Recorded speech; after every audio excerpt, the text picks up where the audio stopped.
¿Qué visión tenés de la política hoy? Bueno, con la decisión del Congreso de evitar el default con el Fondo Monetario, que hubiese sido una cosa inédita, digamos, una cesación de pago con un organismo multilateral de crédito, es decir, no con un grupo de bonistas o acreedores privados, sino con estados que nos han prestado dinero, la decisión de evitar eso ha generado alejar la crisis del default, por lo menos del horizonte inmediato. Pero eso genera una pregunta de inmediato también. Hemos evitado la crisis del sistema, pero ¿cómo va a ser el sistema de la crisis? Es decir, ¿cómo va a funcionar ahora la política y la economía para administrar lo que viene después de haberle dado la autorización al gobierno para que haga esa negociación favorable con el Fondo Monetario? ¿Y por qué digo el sistema de la crisis? Porque incluso los sistemas políticos, incluso cuando están en emergencia, cuando disfuncionan, cuando funcionan mal, siempre tienen alguna forma o algún parámetro de funcionamiento. Todavía está por verse cuál es el que va a tener la Argentina ahora. ¿Y por qué digo esto? Porque lo que se provocó, sobre todo con la votación en diputados, y se va a concretar en el Senado seguramente también, es una ruptura muy fuerte. La coalición gobernante, si es que se le puede llamar coalición, al frente de todos, se fracturó ya no en términos discursivos, sino en términos prácticos, o sea, votaron de manera distinta. Hubo la decisión de un sector fuerte de la coalición, el kirchnerismo, de no acompañar al gobierno, a su propio gobierno en una decisión, y además en una decisión clave para la gobernabilidad, no cualquier decisión, una decisión central para la estabilidad del gobierno. Entonces, las dos fracciones, por decir solamente un número, en las cuales está conformado el gobierno, aquellos que están con Alberto Fernández y los que están con Cristina Fernández, fracasaron cada uno en sus objetivos en esta negociación, en términos de política interna. Alberto Fernández no pudo evitar que se le fracture su propia coalición de gobierno, quedó expuesta a esa fractura. Y Cristina Fernández no pudo evitar que el gobierno avance, Alberto Fernández avance en la negociación con el fondo. Mientras que por el otro lado, en la vereda opuesta, la oposición consiguió los objetivos que se había propuesto para esta instancia, que eran no quedar pegados en una decisión que empuje al gobierno al default, es decir, no quedar respaldando la ingobernabilidad del país, sino apostar y ser respaldo de la gobernabilidad. Votar unidos, cosa que efectivamente consiguieron, salvo una excepción, la de López Murphy, y además mostrarse como una alternativa un poco más racional para el ejercicio del poder a partir de 2023 en adelante.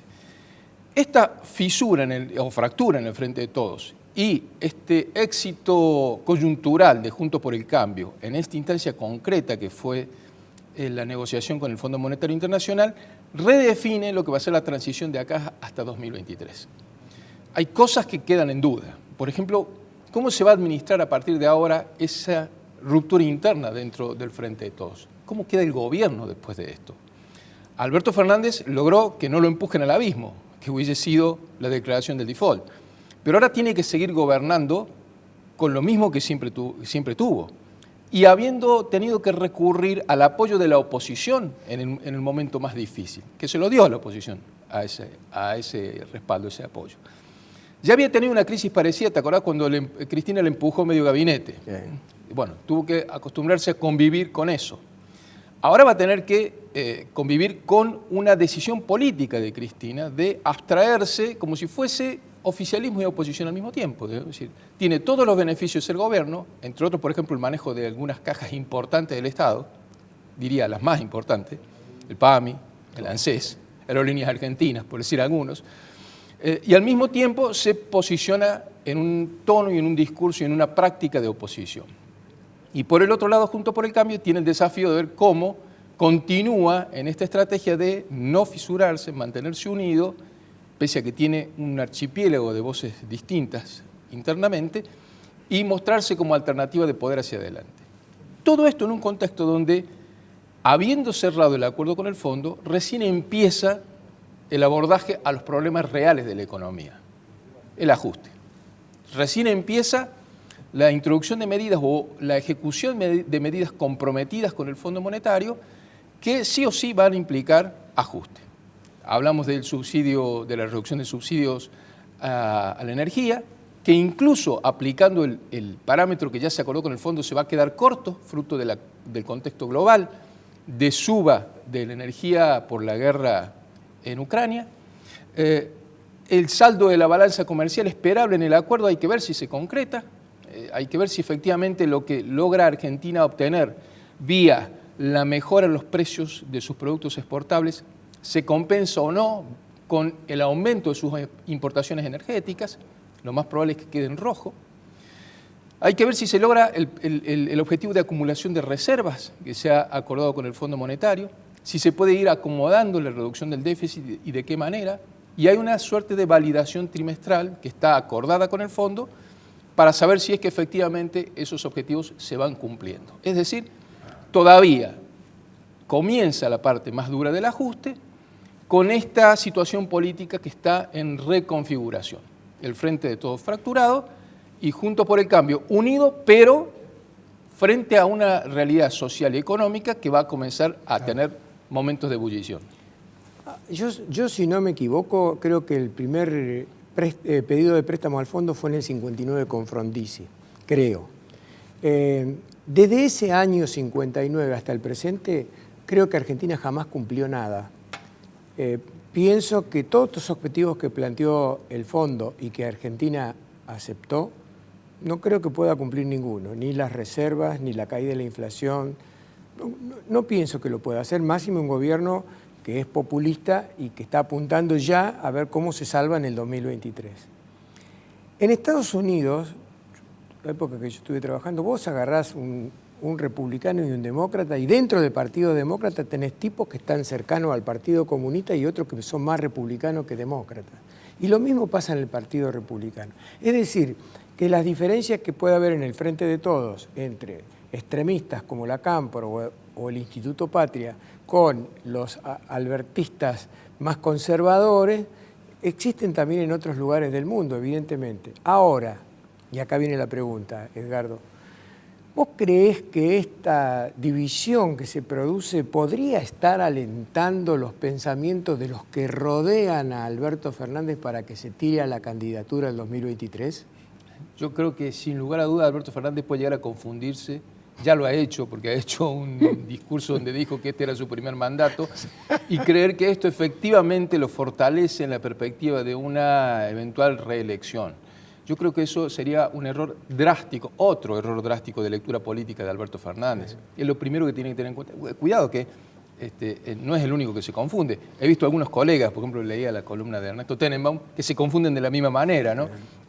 Como si los votos que hubiese obtenido en diputados hubiesen sido votos del albertismo. Claro. A ver, lo que se votó en diputados salió porque la nueva mayoría parlamentaria, que es Juntos por el Cambio, votó de manera unida para que efectivamente salga así. O sea que eso, traspolarlo en una idea de reelección o de relanzamiento del albertismo, a mí me parece que es desopilante, es un delirio. Es decir, no existe, no lo hizo Alberto Fernández cuando tuvo la posibilidad de hacerlo, allá cuando en el momento inicial de la pandemia la sociedad lo validaba, tenía un amplio consenso por la forma de que había encarado inicialmente el manejo de la emergencia, en diálogo con la oposición. ¿Vos te acordás? El Alberto Fernández que tenía 70% de aprobación en las encuestas, porque estaba sentado con Rodríguez Larreta de un lado y Axel Kicillof del otro, y hablaba con los gobernadores de todos los colores, y se fundamentaba en opiniones de científicos para tomar medidas. Si no lo hizo en aquel momento, es muy difícil que lo pueda construir ahora, después de 2 elecciones perdidas y de un momento de crisis de gobernabilidad tan fuerte del cual lo rescató la oposición, no su propia coalición política. Es cierto.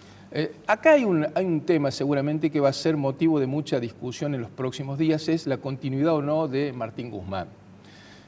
El ministro de Economía siempre se pensó a sí mismo como un ministro de la deuda, no como un ministro de Economía, sino un ministro para la negociación de la deuda. Unos dirán, bueno, ya se firmó el acuerdo con el fondo, gracias por los servicios prestados, hasta luego Guzmán. Bueno, habiendo revisiones trimestrales, tal vez le convenga al gobierno mantenerlo todavía como interlocutor a Guzmán. Pero hay una cosa, claramente Guzmán fue no solo el que llevó esta negociación a un límite casi insostenible, la prolongó durante 2 años, cuando todo el mundo le recomendaba cerrarla con prontitud. En aquel momento, al inicio de la pandemia, donde el Fondo Monetario tenía una actitud un poco más contemplativa respecto a la renegociación de las deudas. No lo hizo entonces. Él dice no lo hice porque Cristina me pedía que no cierre con el fondo antes de las elecciones, porque le iba a hacer perder las elecciones. Bueno, finalmente ni cerraron con el fondo y perdieron las elecciones. Yo creo que además no lo hizo porque él mismo se impuso esa ley cerrojo donde, sin que se lo pida a nadie, él quería que el Congreso en su conjunto convalide el plan económico. Una cosa que el Fondo Monetario no le pidió, que él se la propuso a Fernández, que Alberto Fernández se entusiasmó y la hizo votar en el Congreso. Cristina se entusiasmó también, yo creo que se comió una amague, creyendo que en esto exponía a Mauricio Macri y a todos sus seguidores como los tomadores de la deuda que había que resolver, cosa que efectivamente es así, pero su objetivo era ese, dejarlos expuestos. ¿Y en qué ha concluido? En que al final ha quedado Cristina expuesta dentro del peronismo o frente al resto del peronismo y en minoría, como alguien que en el medio de un gobierno que estaba en una crisis de gobernabilidad le sacó el respaldo, le sacó el banquito a un presidente débil que ella misma había puesto. Está bien. Ahí me enseña que me queda 1 minuto y medio, Edgardo, y ya que acabas de decir que quedó expuesta, te pregunto, ¿crees que este es el fin de la carrera política de Cristina? En la Argentina, determinar el fin de la carrera política de nadie siempre es prematuro eso, ¿no? Pero sí me parece que quedó debilitada. Es más, esa última actuación que hizo con el video de las piedras que le llegaron a la... Ella no condenó la violencia contra el Congreso, ¿no? Solamente condenó las piedras que le rompieron los vidrios a ella, sí. Lo cual está mal. Pero estaba mal que apedrearan el Congreso y de eso no dijo nada. No, eso es señal de debilidad. Gracias, Edgardo. Un gusto tenerte, como Gracias, siempre. Igualmente. Hasta el próximo encuentro.